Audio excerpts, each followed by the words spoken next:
Okay, so I think we're coming to the last few questions now. So really focusing on you, and obviously this is International Women's Day focused interview. So what is your personal definition of success in life and business? There's a couple of follow-on questions, and I can repeat this later. I don't want to feel like we're in a formal interview here, but like, what drives you? What are your success habits? And to get the job at the end of it, that's fine. You're already hired. You're already hired. So yeah, what is your personal definition of success in life and business? What drives you? What are your success habits? I think it's really difficult because I would say I'm quite a humble person. And even though over the past 10 years, especially working at Swan, is where my career has predominantly been based and grown a bit, been quite successful as some people would see, to me, I still feel, I don't think I'll ever get to the point where I feel I am successful. You hear it from like family members or friends or like colleagues internally. So, you're doing really well. Look at what you've achieved, like after the TikTok 4-hour live that we did. You did brilliantly. You're really engaging. And some of the influencers that we work with as well, they messaged me after and said, you did fabulous and all that kind of stuff. But for me, it's just a part of who I am. I enjoy getting involved with something different. I work hard because I enjoy it. Ultimately, I think one of the reasons why I do what I do is to set a really good example to my children and to show that nothing really comes for free unless you win the lottery and then you can be a lady of leisure, which is way out of my scope anytime soon. But I think if it's about being happy ultimately and enjoying, I think one thing, and the example that would be really good to use in this situation is not one day, and this is part of the company I think that I work for as well, but not one day in the whole 10 years that I've worked for Swan have I woken up on a Monday morning and thought, I don't want to go and work today. Every single morning, maybe if I, feel a little bit under the weather, or maybe, I've had a few glasses of wine the night before and, not feeling tip top, but it doesn't make any difference that it hasn't been one day where I didn't want to come into work. And although, family will say, you've done really well, you're a director, you're doing this now and all that and the other. I say, but to me, it doesn't feel it's success. I feel like I'm doing it because I want to do it, because I'm there and I'm a part of everything that Swan is and where it's going for the future.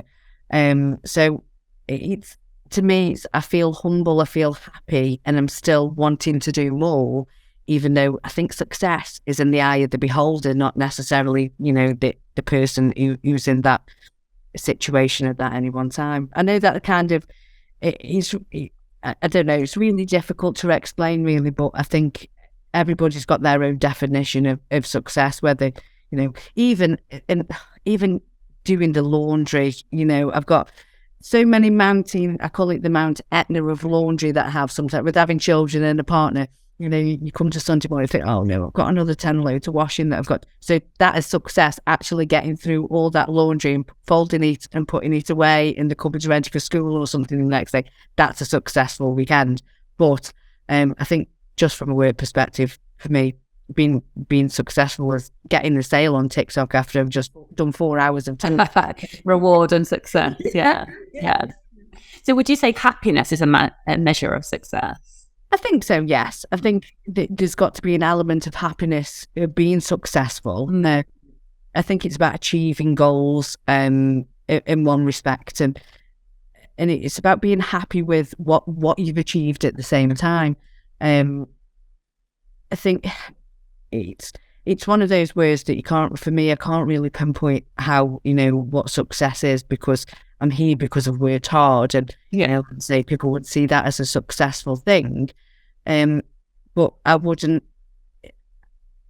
say, yes, I'm successful now, I've got to this level in my life where I never expected to be.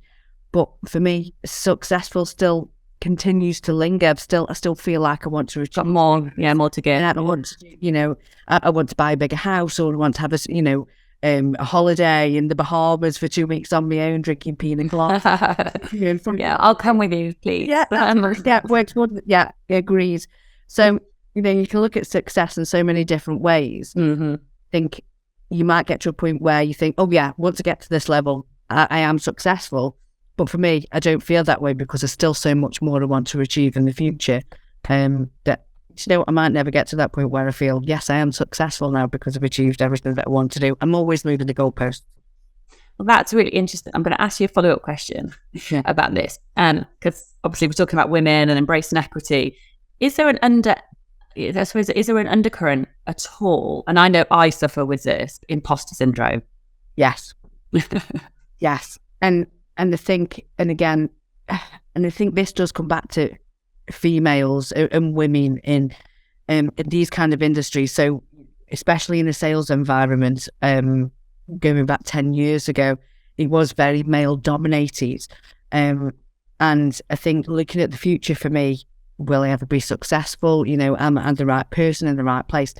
And the opportunity that I've had at Swan, and it's a case where you have to sit back and think, am I good enough for this new role? I'm going to achieve the things that are expected of me. Are people going to think, why have they given her that promotion when she doesn't deserve it, or she isn't good enough? And then I think, and there was a point, especially when I was promoted to the e-commerce sales director, and I thought, I've bitten off more than I can chew. And I sat there, and one of the reasons why I would say that I've got this kind of career aspiration is my mum is the title is such a long title, I can't actually remember what it is, but she works in carbon emissions. So she works for, goes out and testing all these different plants all over the world and all that. So she's the director of something anyway. But she's right, leading in, you know, in her industry. So I've always looked at her and thought, if she can do it, I can do it. So any time that throughout my career at Swan, I've had a promotion, I've always phoned her and said, well, do we do this? Can I do this? And she said, Katie, you can do anything you want to do.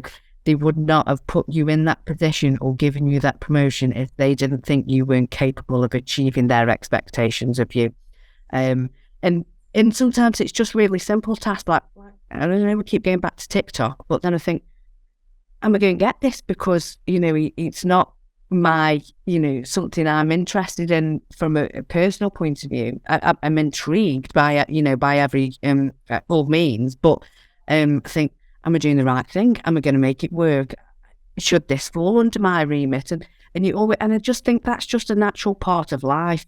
But I think the way, you know, I know I've worked hard to get where I am today. You know, we all have to make some kind of sacrifices. But I know for a fact that even, you know, that when you sit and question yourself, what am I doing? Why am I here? So you look in the mirror and think sometimes, what the hell are you talking about? You know, you're just living proof that, you know, you are where you are because what you've done and who you are as a person. So yeah, it's all the time. And I think, but I think as you get old, well, not everybody, but for me specifically, as I've got older and I have a little bit more life experience in this specific industry, more so this industry, because that's what I'm used to, I start to feel more comfortable, and that imposter syndrome is lessening a little bit more. It's still there, don't get me wrong, and I think there'll always be a part of me that has that imposter syndrome. But then I find it quite encouraging that there's other people who are growing within our company that say the same thing to me. Am I good enough for this? You know, why are you giving me this opportunity? I said, because I've been there, I've had that opportunity, and I want you to feel the way that I've always felt, and giving you that support and that drive to make you happy and make you achieve the goals that you know that you've set out for yourself. So I think it's just life. It's just life, and you deal with it. And I think ultimately you will be put in that position, you know, in a position of authority if you were the right person. Yeah, if somebody else didn't believe you. Yeah. Oh, that's a lovely answer.